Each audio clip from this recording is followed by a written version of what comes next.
Kita di Indonesia, penduduk Tionghoa itu hanya 4,5%. Tapi menguasai ekonomi lebih 50%. Jadi kekuatan jadi 10 kali lipat daripada jumlahnya. Saya marga Lim, keturunan Tionghoa. Tapi saya ngobatin orang, nggak saya tanya margamu apa. Nggak saya tanya Anda orang mana. Nggak tanya agamamu apa. Betul ya? Betul. Dan tidak pernah saya terima bayaran dari pasien. Betul? Betul. Ingat ya. Kalau lagi saya dengar ada kata Cina, kamu berhadapan dengan saya. Atau tidak, aroma rasis yang Pak JK hembuskan dalam forum yang sangat terhormat itu memang sangat mencederai nilai-nilai kesetaraan dan keadilan yang justru sering Pak JK angkat sebagai isu-isu politik menjelang Pilpres 2024.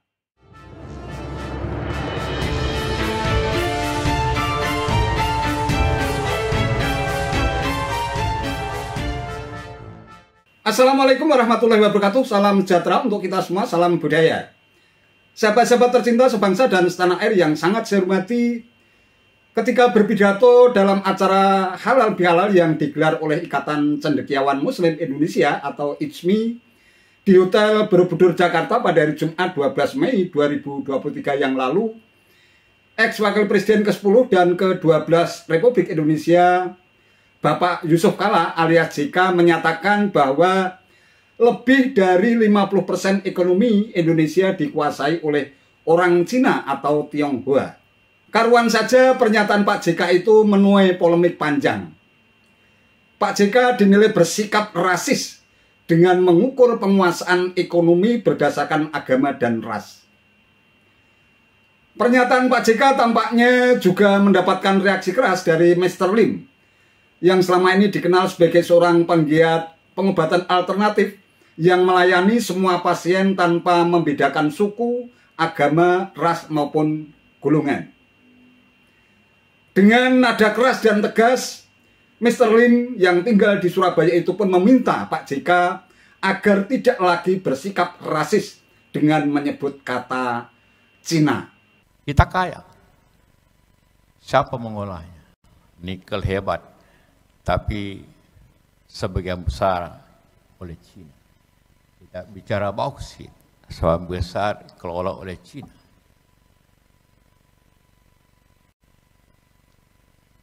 Dari 10 orang kaya di Indonesia, hanya satu umat Islam, satu Islam, hanya Khairul Tanjung.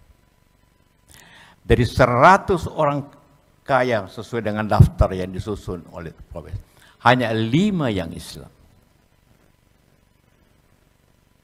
Padahal kita penduduk 88%. Karena itu tantangan kita yang terbesar sebenarnya pada dewasa ini ialah entrepreneurship.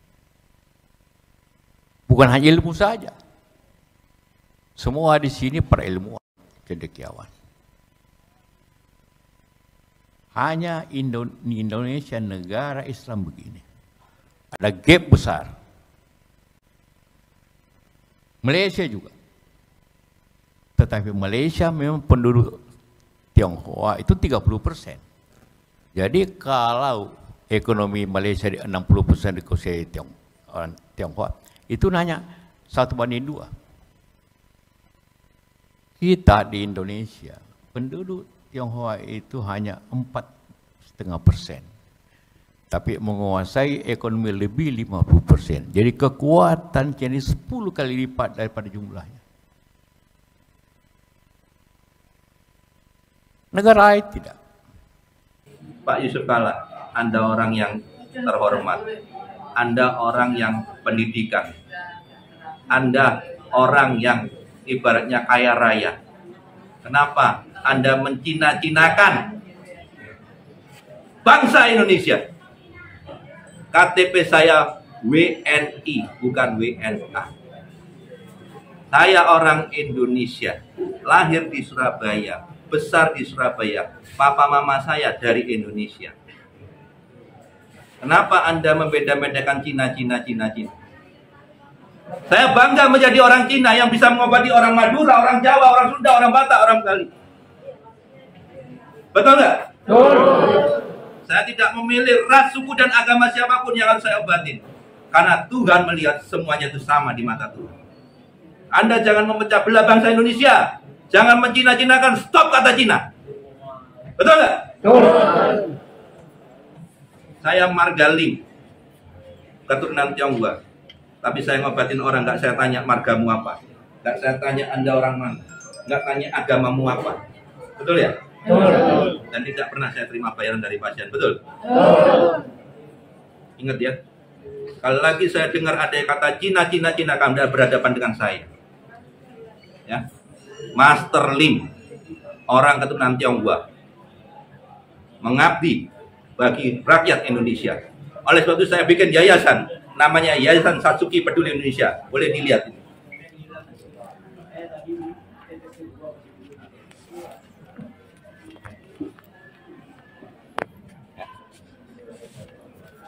Ya. Nih, Yayasan Satsuki Peduli Indonesia. Ya. Bukan Yayasan Satsuki Peduli orang Tionghoa. Bukan Yayasan Satsuki Peduli orang Cina. Paham ya? Yayasan Satsuki Peduli Indonesia. Makanya Mas Lim akan keliling seluruh Indonesia.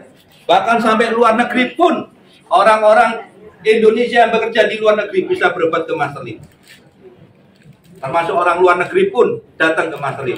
Kemarin dari Jeddah, dari Abu Dhabi, dari Paris, dari Johor, mereka datang. Ya, Mas Lim juga kemana? Kemarin ke Australia. Mas Lim pengobatan juga di Australia. Ya, orang Medan yang saya tolong. Jadi jangan pernah stop kata rasis Cina. Saya orang Indonesia.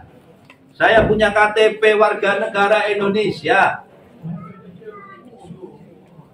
Dan saya obatin orang-orang, nggak peduli mau agama apapun, suku apapun, ya, kulit warna apapun, jangan pernah rasis kamu.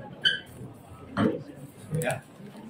Yang lain, yang mau ikut-ikutan, mau ikut terkenal, mau ikut apa, bilang sekali lagi Cina, berhadapan dengan saya. Sampai yang ngadepi saya, ya, ngadepi kalian itu ya, orang-orang Madura jangan salahkan saya. Betul nggak? Orang Madura sudah nganggap saya pamannya, tahu nggak?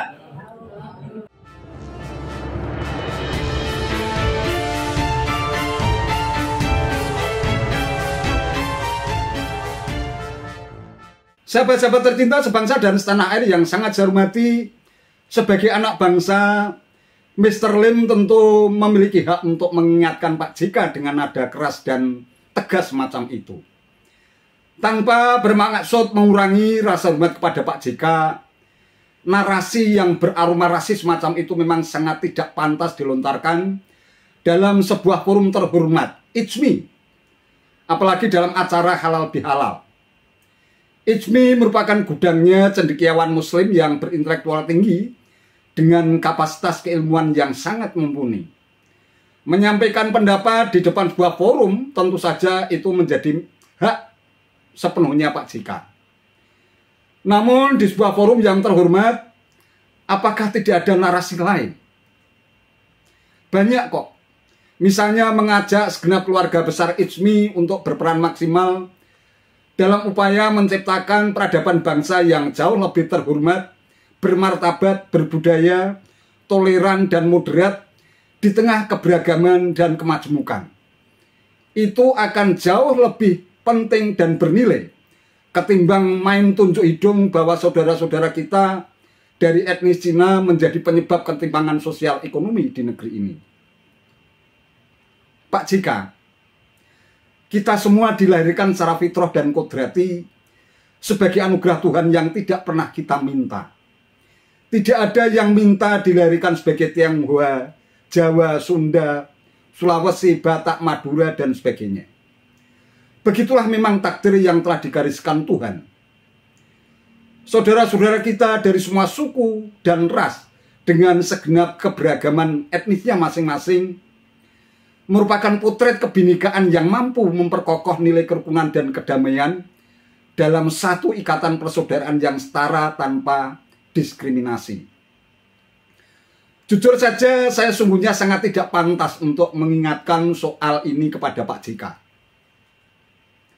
Namun diakui atau tidak, aroma rasis yang Pak JK hembuskan dalam forum yang sangat terhormat itu memang sangat mencederai nilai-nilai kesetaraan dan keadilan yang justru sering Pak JK angkat sebagai isu-isu politik menjelang Pilpres 2024. Jangan sampai karena untuk kepentingan elektoral, lantas Pak JK dengan amat sengaja menghembuskan isu-isu sensitif yang justru akan berbalik menjadi tamparan keras buat Pak JK sendiri. Sebagai anak bangsa, sekali lagi Master Lim punya hak untuk mengingatkan Pak JK untuk lebih berhati-hati dalam melontarkan narasi di ruang publik. Jangan perkeruh suasana di tahun politik melalui agitasi dan provokasi dengan mengangkat isu-isu primordial sempit yang bisa memancing amarah dan emosi. Pengalaman Pak JK yang pernah menjadi orang nomor 2 di negeri ini selama 10 tahun terlalu mahal harganya apabila harus digadekan dengan menjual isu-isu yang justru akan merendahkan marwah dan martabat Pak JK sebagai sosok yang sangat penting dan berpengaruh di negeri ini. Segenap rakyat di negeri ini tentu akan menaruh rasa hormat yang begitu tinggi kepada Pak JK apabila mampu menjadi sosok yang sudah selesai dengan dirinya sendiri, menjadi sosok peneduh dan pengayom, sekaligus menjadi oase peradaban yang mampu memberikan kesejukan di tengah gersangnya kehidupan. Itu saja yang bisa saya sampaikan. Mohon maaf apabila ada kekurangan. Bila taufiq wal hidayah. Wassalamualaikum warahmatullahi wabarakatuh.